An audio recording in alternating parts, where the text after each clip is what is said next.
భారతదేశంలో uniform civil code implement చేయాలని చెప్పి కొందరు కోరుకుంటున్నారు. అంటే ఏ మతాన్ని ఆచరించే వాళ్ళకైనా ఈక్వల్ లా సమానమైన చట్టం వర్తింపజేయాలని చెప్పి కొందరు కోరుకుంటున్నారు. దాన్ని బట్టి ఈక్వాలిటీ వస్తుందనేది వాళ్ళ అభిప్రాయం. మరికొందరేమో ఆర్టికల్ 25లో చెప్పినట్టు ఎవరి మతాన్ని ఆచరించే స్వేచ్ఛ వాళ్ళకు ఉంటుంది. సో వ్యక్తిగత చట్టాల జోలికి రావద్దు, మా మత స్వేచ్ఛని హరించవద్దని చెప్పి మరికొందరు డిమాండ్ చేస్తున్నారు. ఈ విషయంలో కొంతకాలంగా డిబేట్ నడుస్తూనే ఉంది. యూనిఫామ్ సివిల్ కోడ్ ఇంప్లిమెంట్ చేస్తే బాగుంటుందని సుప్రీంకోర్టు కూడా పలుమార్లు అభిప్రాయపడింది. అండ్ ఆర్టికల్ 44లో కూడా దీన్ని ప్రస్తావించడం జరిగింది. ఈ వీడియోలో మీకు ఒక 3 రియల్ టైమ్ ఎగ్జాంపుల్స్ ఎక్స్ప్లెయిన్ చేస్తాను. దాన్ని బట్టి మీకు ఒక క్లారిటీ వస్తుంది. యూనిఫామ్ సివిల్ కోడ్ భారతదేశంలో ఇంప్లిమెంట్ చేస్తే బాగుంటుందా, చేయకపోతే బాగుంటుందా అనేది మీరే నిర్ణయించుకుంటారు. 1978 నుంచి 1985 వరకు జరిగిన షాబానో కేసు. ఆ కేసులో సుప్రీంకోర్టు ఏం తీర్పిచ్చింది, ఆ తర్వాత అప్పటి రాజీవ్ గాంధీ ప్రభుత్వం ఆ కేసుపై ఎలాంటి నిర్ణయాలు తీసుకుంది తెలుసుకుందాం. ఇండోర్లో షాబానో అనే మహిళ ఉండేది. ఆమె వయసు 65 ఏళ్లు. ఆమె భర్త పేరు మహమ్మద్ అహ్మద్ ఖాన్. అతను ఒక పేరున్న లాయర్. వీళ్ళిద్దరికి 5 పిల్లలు. అయితే కొన్ని కారణాల వల్ల షాబానో అండ్ అహ్మద్ ఖాన్ ఇద్దరు విడిపోయారు. షాబానో ఫైనాన్షియల్లీ చాలా వీక్ అండ్ పూర్. విడిపోయిన తర్వాత మహిళ అలాంటి పరిస్థితులు ఉన్నప్పుడు, దట్టు 5 పిల్లలతో పూట గడవడానికి కూడా వీలైన పరిస్థితుల్లో ఉన్నప్పుడు ఏ భర్త అయినా సరే ఆ మహిళకి విడిపోయిన తర్వాత కూడా ఫైనాన్షియల్లీ అండగా ఉంటాడు, అసిస్ట్ చేస్తాడు. అది మానవతా దృక్పథంతో చేసే పని. కానీ షాబానో విషయంలో దీనికి పూర్తి విరుద్ధంగా జరిగింది. షరియాల ప్రకారం కేవలం 3 నెలలు నీకు ఫైనాన్షియల్ అసిస్ట్ చేస్తే సరిపోతుంది, దాని తర్వాత నీతో నాకు సంబంధం లేదు, నీ బాధ్యత కానీ నీ పిల్లల బాధ్యత కానీ నేను తీసుకోనని చెప్పి భర్త తేల్చి చెప్పేశాడు. దీంతో తీవ్రంగా కలత చెందిన షాబానో ఏం చేసింది తెలుసా? కోర్టుకు వెళ్ళింది. 40 ఏళ్లుగా భార్యగా ఉన్న వ్యక్తిని ఇప్పుడు ఇలా అన్యాయం చేస్తే ఎలా అని చెప్పి ఆమె ప్రశ్నించింది, నిలదీసింది. కానీ ఆమెకి దక్కిన సమాధానం ఏంటో తెలుసా? మా మత చట్టాల ప్రకారం విడాకులు ఇచ్చాక నీకు పైసా ఇవ్వాల్సిన బాధ్యతే లేదు అనే రిప్లై వచ్చింది. చాలా మంది మహిళలు ఇలాంటి సిచ్యువేషన్లో మా తలరాత ఇంతే అని వదిలేస్తారు.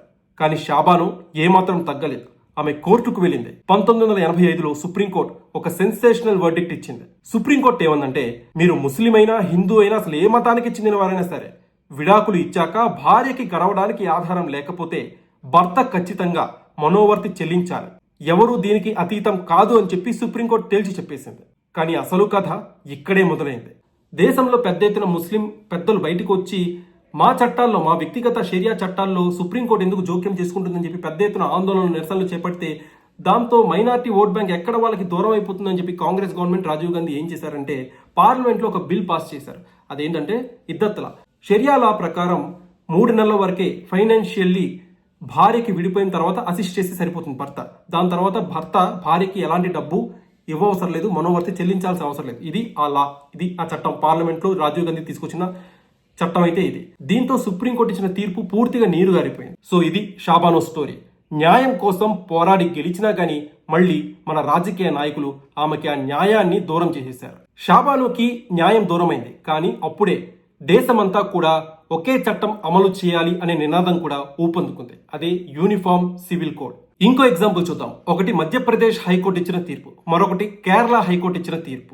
మొదటి భార్య జీవించి ఉండగానే ఒక ముస్లిం పురుషుడు రెండో వివాహం చేసుకోవడం నేరం కాదని చెప్పి మధ్యప్రదేశ్ హైకోర్టు తీర్పిచ్చింది. ముస్లిం పర్సనల్ లా ప్రకారం ఒక ముస్లిం పురుషుడు 4 వివాహాలు చేసుకోవచ్చు, అది నేరం కాదు అని చెప్పి మధ్యప్రదేశ్ హైకోర్టు ఒక తీర్పిస్తే, కేరళ హైకోర్టు ఏం తీర్పిచ్చిందంటే, ఇదే కేసు ఇంచుమించు ఒకేలా ఉన్న కేసులో కేరళ హైకోర్టు ఏం తీర్పిచ్చిందంటే, ఒకవేళ రెండో వివాహానికి మొదటి భార్య అభ్యంతరం తెలిపితే ఆ రెండో వివాహాన్ని రిజిస్టర్ చేయవద్దని చెప్పి కేరళ హైకోర్టు తీర్పిచ్చింది.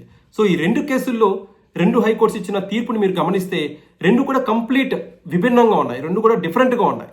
ఒకవేళ యూనిఫామ్ సివిల్ కోడ్ అనేది దేశవ్యాప్తంగా ఇంప్లిమెంట్ అయితే హైకోర్టు ఇచ్చే తీర్పుల్లో ఇలాంటి వైరుధ్యాలు ఉండవు. హిందూ పర్సనల్ లా, క్రిస్టియన్ పర్సనల్ లా, ముస్లిం పర్సనల్ లా, ఇలా పర్సనల్ లాలు ఉండవు.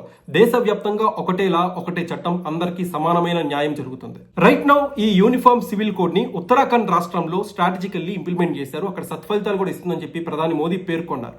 అయితే కొంతమంది గిరిజనులు, ఎస్టీలు ఈ యూనిఫామ్ సివిల్ కోడ్ ని మొదట్లో వ్యతిరేకించారు. దానికి కారణం గిరిజనులకి ఎన్నో ఏళ్ల నుంచి తరతరాలుగా వస్తున్న ఆచారాలు ఉంటాయి, ఆచార వ్యవహారాలు ఉంటాయి, వాళ్ళకు ఒక set of rules and guide lines ఉంటాయి. ఆ రూల్స్ అండ్ గైడ్ లైన్స్ ని హరించే విధంగా ఈ యూనిఫామ్ సివిల్ కోడ్ యాక్టివిటీ ఉందని చెప్పి వాళ్ళు దీన్ని వ్యతిరేకించారు. అయితే ఉత్తరాఖండ్ ప్రభుత్వం ఎస్టీలని, గిరిజనుల్ని ఈ యూసీసీ నుంచి మినహాయించింది.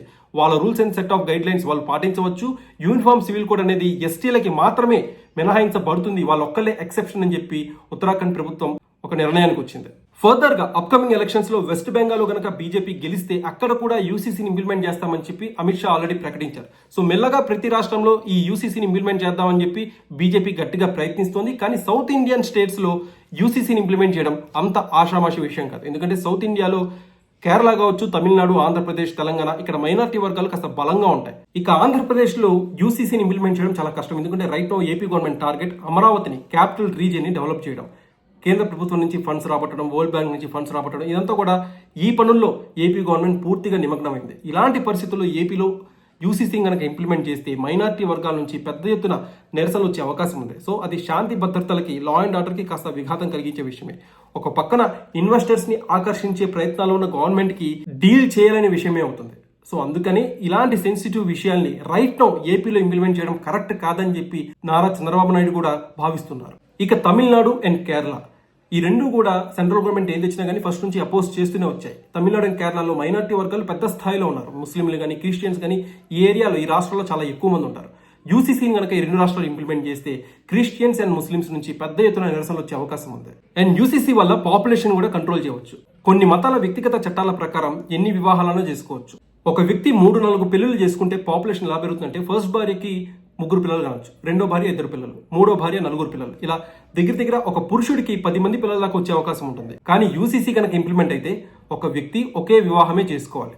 రెండో వివాహం చేసుకుంటే ఖచ్చితంగా లీగల్లీ డైవర్స్ ఇచ్చే చేసుకోవాల్సి ఉంటుంది.